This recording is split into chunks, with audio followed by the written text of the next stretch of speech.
प्यारे दोस्तों, एक पंडित ने कुरान की बेहुरमती की। फिर देखिए, एक फरिश्ता चीते की शक्ल में नमूदार हुआ और उस चीते ने उस पंडित के साथ जो किया, तमाम देखने वाले कांप कर रह गए। पूरा वाक़या जानने के लिए आज की इस वीडियो को आखिर तक ज़रूर देखिएगा, और अगर वीडियो पसंद आए तो इस वीडियो को एक लाइक करके हमारे चैनल को सब्सक्राइब ज़रूर कर लीजिएगा। प्यारे दोस्तों, ये बात आपके दिल में होगी कि कुरान मजीद मुनाफिकों, काफिरों और फासिकों से मुखातिब होकर चैलेंज करता है और उन्हें अल्लाह की शदीद पकड़ और आग में डालने की सख्त तरीन सज़ा दिए जाने का ऐलान भी करता है। अल्लाह तबारक व तआला कुरान पाक में मोमिनीन से फरमाते हैं कि कुफ्र एक फ़ितना है और उस फितने को जड़ से उखाड़ फेंकने के लिए काफिरों से जंग करेंगे, ताकि इस रुए ज़मीन पर सिर्फ़ अल्लाह का कलमा ही बुलंद हो।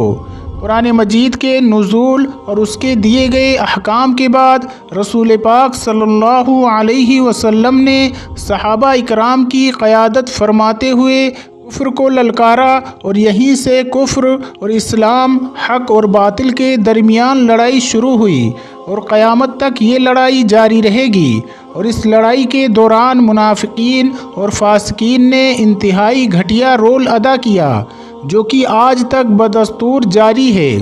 कुरान पाक की बेहुरमती के वाक़यात अक्सर देखने में आते हैं। एक ऐसा ही वाक़या आपसे शेयर करने जा रहे हैं, जो कि यहीं पर रूनुमा हुआ है। हुआ कुछ यूँ कि बिहार के गांव जिसका नाम दिनारपुर था, उसमें एक मुसलमान आलिम दीन रहा करते थे। वो बुज़ुर्ग निहायत मुत्तकी और परहेज़गार थे। उनका मामूल था कि सुबह सवेरे फ़जर की नमाज अदा करने के बाद जंगल में चले जाया करते थे और मगरिब के वक्त जंगल से वापस गांव आ जाया करते थे।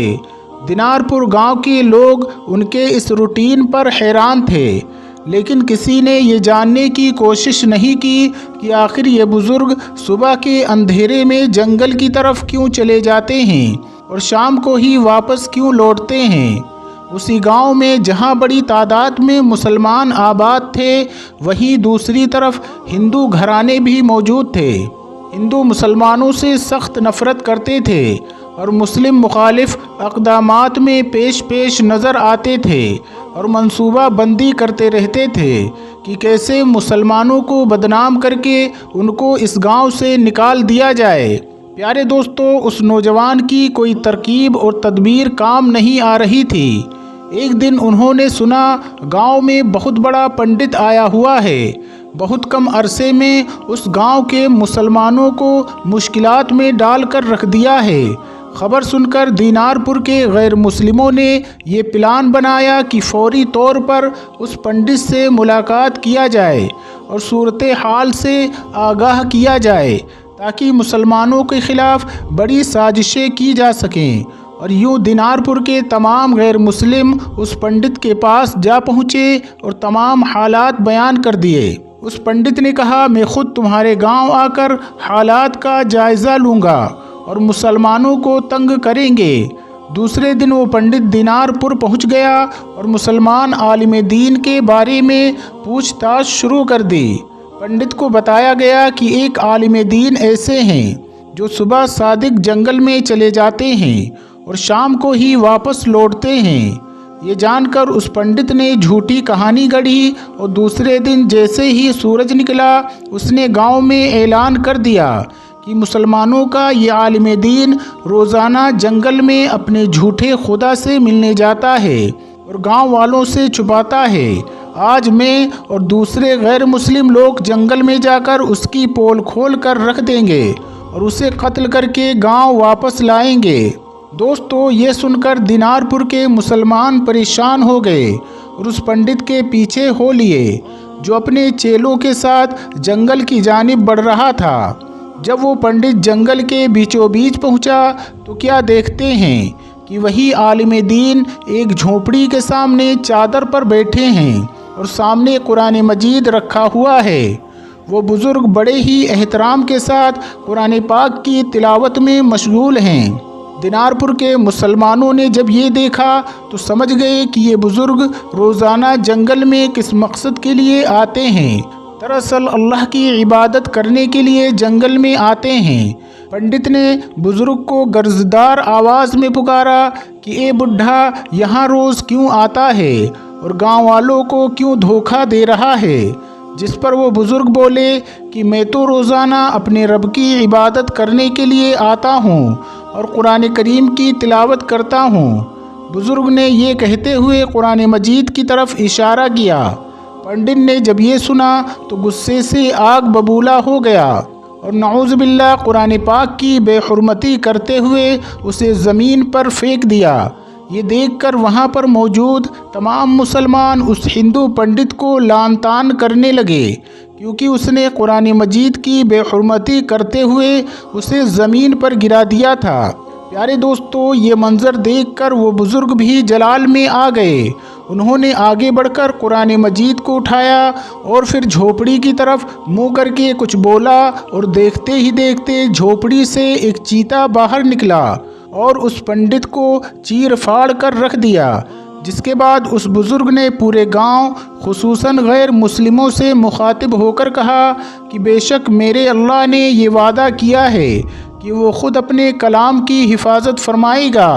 جب یہ خبر پھیلی تو بیشتر علماء نے کہا کہ اصل میں چیتے کے روپ میں ایک فرشتہ تھا جسے اللہ تبارک و تعالی قرآن پاک کی حرمت کے خاطر بھیجا تھا، اور اس چیتے نے قرآن پاک کی بے حرمتی کرنے والے پنڈت کو نشانی عبرت بنا دیا۔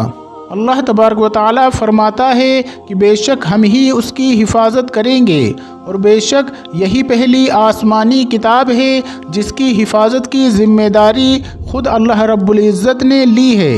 گویا اس کے لیے وعدہ الہی ہے کہ بس اللہ نے اپنا یہ وعدہ سچ کر دکھایا اور کتاب الہی کی حفاظت کا حیرت انگیز انتظام کر دیا۔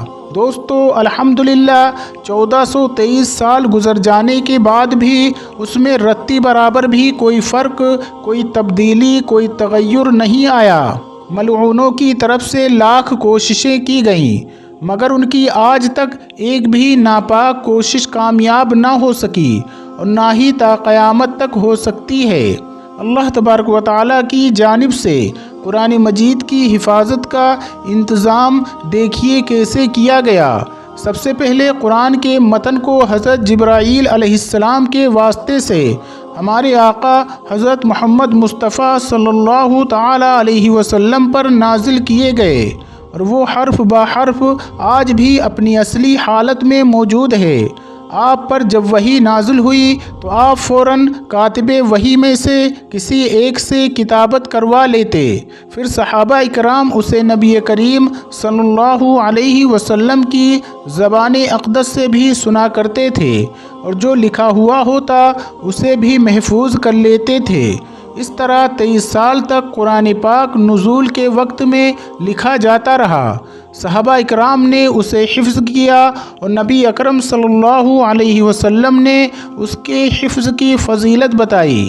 ایک روایت کے مطابق اسے اپنے سینے میں سب سے پہلے محفوظ کرنے والے صحابی حضرت عثمان بن عفان رضی اللہ تعالی عنہ ہیں، یعنی اللہ تبارک و تعالیٰ نے قرآن پاک کو لفظ بہ لفظ یاد کروانے کا انتظام کیا، اور اسی طرح قرآن پاک سینہ اور صحیفہ دونوں میں محفوظ ہو گیا، اور یہ سلسلہ نسل در نسل آج بھی موجود ہے اور قیامت تک جاری رہے گا انشاءاللہ۔ پیارے دوستو، آپ کی اس ویڈیو کے بارے میں کیا رائے ہے؟